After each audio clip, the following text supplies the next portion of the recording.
Hello, kings and queens and those between. It is I, Liz the T-Rex. I am back again today to tell you another story. Or today it's not really a story because I'm yapping about things I do to get into my characters' headspaces.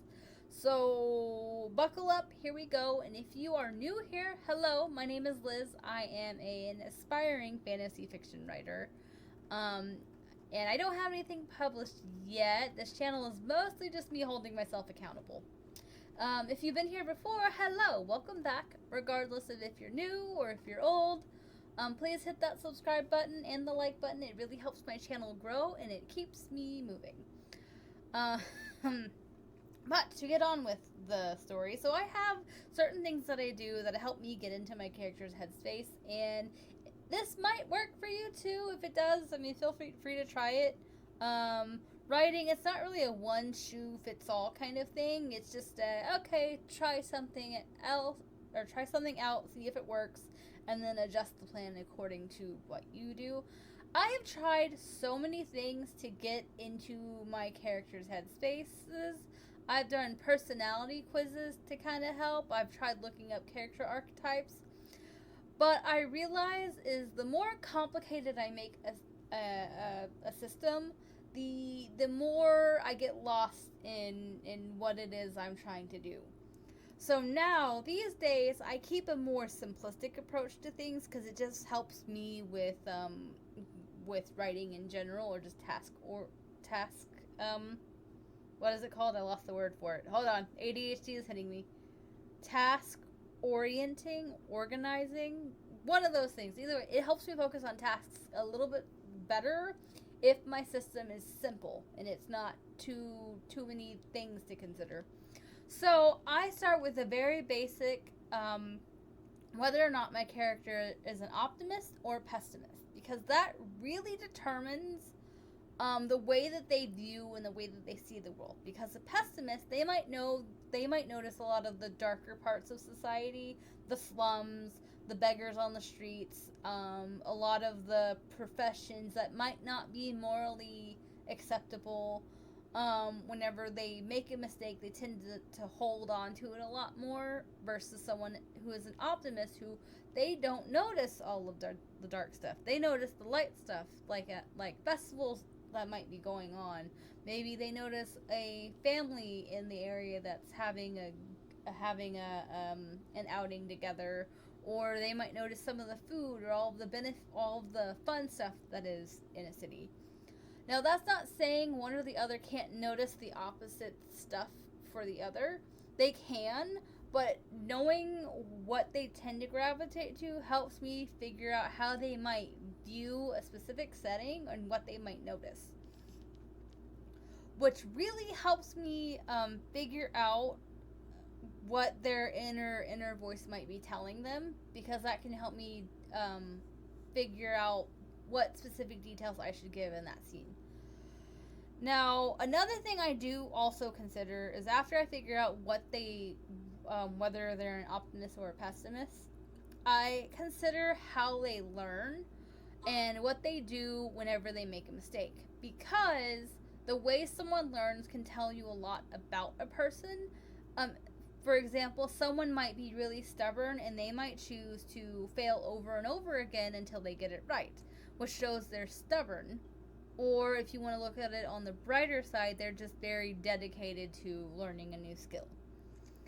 Compared to someone who they tend to stand back and they prefer to observe and understand what it is they're trying to do before they make an attempt. And there's a whole bunch of different ways that people can learn too. It just, knowing that, it helps me figure out how they might organize their own tasks, how they might problem solve.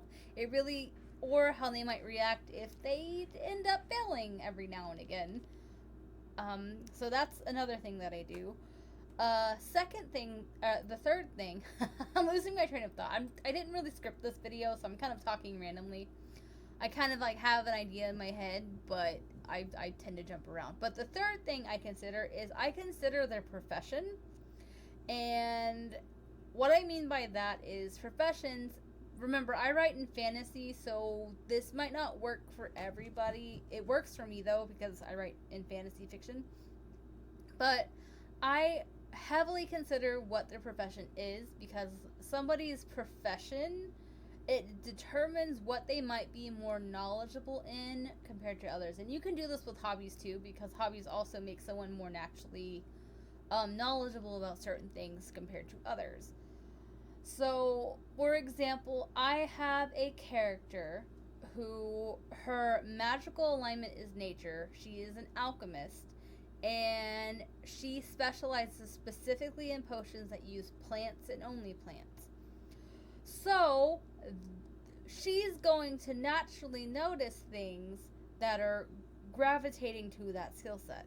Specifically, she might notice the different type of plants that she sees in the city or in a town that they're in. She might notice the fauna and the flora faster because she can identify it. If they're wandering through a forest, she usually can identify whether or not the plant is harmful or helpful or just a plant. And that can really determine the way that she describes a certain scene, because her descriptions, it's going to be heavy with a lot of the flowers and the scents of flowers or certain plants that are around. On top of her adding in little descriptions about certain things that might heal them or might hurt them. For example, oh, don't touch that plant because it's going to cause you to grow polka dots. Or, hey, if you harvest that plant, it's gonna make you go blind for like 5 seconds. So don't pick it. Like those kinds of things.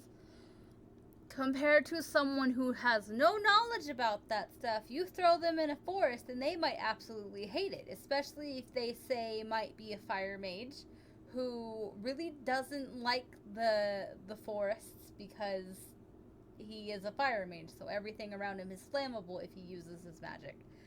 That kind of stuff.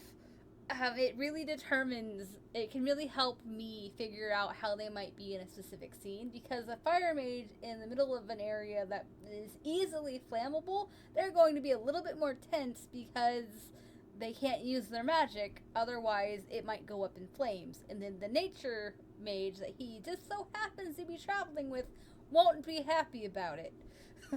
So that's just something that helps me kind of consider a certain scenario. I'm trying to think of other things that I do that might help add in stuff. I do consider their family life, whether or not they get along with their family, if they get along with certain parents versus the other. I consider siblings. And that just kind of helps me figure out the dynamic, because someone who's very attached to their family, specifically maybe their parents, they might show up more often compared to someone who isn't. Or they might genuinely gravitate towards actually asking them for help versus to someone who isn't used to asking their family for help. It really helps you figure out how they would, or it really helps me figure out how they would go about problem solving, because someone who is used to coming to a family member for advice is a lot quicker to ask for help versus someone who much rather figure it out on their own and not ask for that kind of advice. And, you know, what might happen if two characters who have completely opposite views on how they should go about that might clash if one prefers to ask for help and the other one does not. So it helps me really figure out a lot of the ways that they'll describe things, or the way that they go about figuring out tasks, or if they have to put their heads together, and all of the bickering that might come with that because they don't agree on how it should happen. So yeah, that's just what I do.